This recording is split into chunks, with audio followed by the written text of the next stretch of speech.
કેટલું મોટું લસણ છે બાપરે. તો ગાઈસ મસ્ત વેધર થઈ ગયું છે, વરસાદ પડ્યો, ઠંડો ઠંડો પવન આવે છે,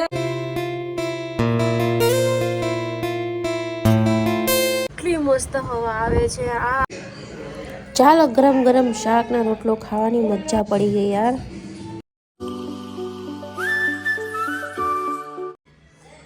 હે guys, welcome back to my new vlog. તો ગાઈસ અત્યારે હું 1 વાગે નાહી છું અને ફાઇનલી આજે મેં 3 દિવસે હેર વોશ કર્યા છે. હવે વાળ સુકાય પછી મને ખબર પડે કે કેવું રિઝલ્ટ છે. અને આ ભાઈ આવ્યા છે ત્યારના મોબાઈલમાં જ પડ્યા છે. તો ભાઈ આવી ગયા છે જેનુના પપ્પા. તો ગાઈસ ફાઇનલી દક્ષુભાઈ આવી ગયા છે. કેમેરામાં આવવાનું જોર આવે છે તો જો કેવી આંખો બંધ કરી દે છે. બોલો નાટકબાજ. ચાલો આપી દો જમવાનું. ચલો કપડા ચેન્જ કરો. તો ગાઈસ દક્ષ આવી ગયો છે અને હવે એની માટે ફટાફટ મસ્ત રોટલી બનાવી રહી છું. એને દાળ ભાત આપતા પહેલા હું 2 રોટલી આપીશ. એને 2 રોટલી, પછી એક દાળ ભાત, દાળ ભાતની સાથે 2 રોટલી, એમ કરીને એનો 4 રોટલી એકદમ મસ્ત ઘી વાળી કરીને આપીશ ટેસ્ટી.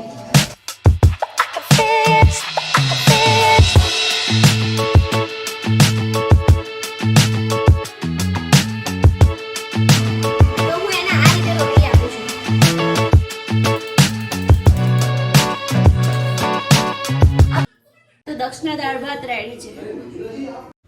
મારી માટે મેં મસ્ત દૂધીનું શાક અને બાજરીનો રોટલો ચોરીને અંદર થોડી દાળ અને થોડું દહીં નાખીને એકદમ ટેસ્ટી બનાવીને પછી લપ લપ ખાઈ લીધું મેં તો. ભાઈ દક્ષને દાળ ભાત બહુ જ ગંદા લાગ્યા. હવે દાળ ગરમ કરીને બીજી વાર થોડો મસાલો મરી નાખીને આપું. તો ગાઈસ જો જમીને આ લોકો બેસી ગયા છે ગેમ રમવા માટે. અને પેલા છોકરાને ટ્યુશનનું હોમવર્ક બાકી છે, મોડે કરવાનું છે, તો પણ એ બેસતો નથી. તો ગાઈસ મસ્ત વેધર થઈ ગયું છે, વરસાદ પડ્યો, ઠંડો ઠંડો પવન આવે છે અને એકદમ આમ વરસાદ પડ્યો એવું થઈ ગયું છે. જો હું તમને બતાવું.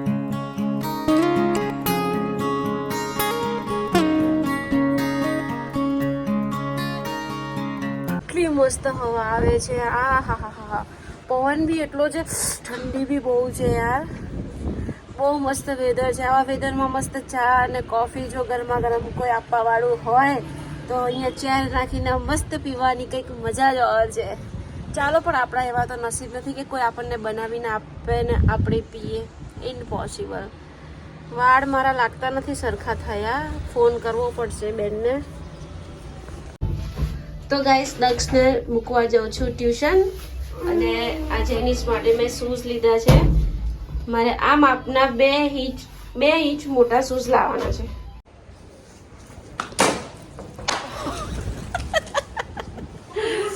તો ગાઈસ ફટાફટ હું દક્ષને ટ્યુશન મૂકવા જાઉં છું. ટ્યુશન મૂકીને પછી હું જઈશ અમારા ક્લાસ પર, બિકોઝ એના પપ્પા અહીંયા પેપર ભૂલી ગયા છે તો પેપર આપવા. તો હું પહોંચી ગઈ છું અમારા ક્લાસ પર. અમારા અહીંયા 3 ક્લાસ છે. એના પપ્પાને ફટાફટ પેપર આપીને પછી હું શાકભાજી લેવા નીકળી ગઈ. અને શાકભાજીમાં મેં લીધું છે ફ્લાવર, વટાણા, કોબીજ, ડુંગળી, બધું મિક્સ લઈ લીધું છે કેમ કે આજે મારે પાવભાજી બનાવવાની છે. તો કેટલું મોટું લસણ છે બાપરે.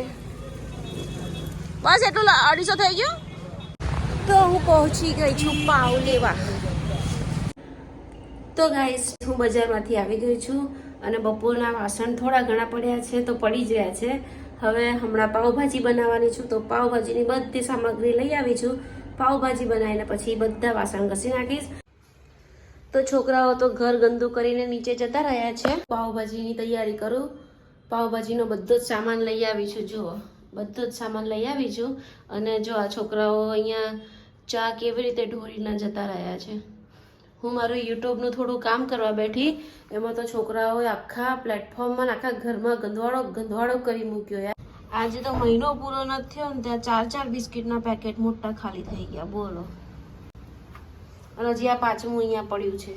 મારા છોકરાઓ બહુ જ બિસ્કિટ ખાય. તમે જુઓ ને તો રાત્રે સૂતા પહેલાં બિસ્કિટ ખાય, બપોરે ટ્યુશન જતા પહેલાં બિસ્કિટ ખાય, ટ્યુશનથી આવીને ચા પીને બિસ્કિટ ખાય. તો જો આ છછુંદરા વિદ્યા કરવા લાગ્યો. જો કાંઈ ધંધો છે એનું ડ્રોઈંગ પડતું મૂકીને અહીંયા આવ્યો આ ભાઈ. બોલો છછુંદરા. એ અહીંયા બધું ગંદુ પડ્યું છે, હજી ઢગલો વાસણ ઘસવાના પડ્યા છે ભાઈ. મારી પાવભાજીની મસ્ત ગ્રેવી તૈયાર થઈ ગઈ છે અને આ રહી પાવભાજીનું સબ્જી બધી મસ્ત ક્રશ કરી દીધી છે મેં. હવે આમાં હું નાખી દઈશ પાવભાજી. સુગંધ લેવા દો. આ ભાઈ સુગંધી લેવા આવ્યા જો પાવભાજીની. અમારો આ શોખીન છે અને હવે આ કિચન બધું ફટાફટ હું સાફ કરી નાખું, વાસણ ઘસી નાખું. બોલો કેમ નહીં લખવું? બોલો બસ થોડું ડ્રોઈંગ કરીને ક્યાં નહીં લખવું. પુષ્પા બહુ બની જાય અમારે તો પાછા. ઓય ચિલ્લાય છે કેમ તું? જો જો જો નાટક તો જો. જોવાની માટે હું નવા શૂઝ લાવીને તો ઓ તેરી બિચારાને ભૂક્કા બોલાવી દીધા. નવા શૂઝ લાયા અને રાતના 8 વાગે ભાઈ શૂઝ પહેરે છે. બોલો સવારે સ્કૂલે પહેરી જવાના બેટા? ઓ મારી રે પેટમાં માર્યું. સવારે સ્કૂલે પહેરી જવાના બેટા, અત્યારે થોડા પહેરે.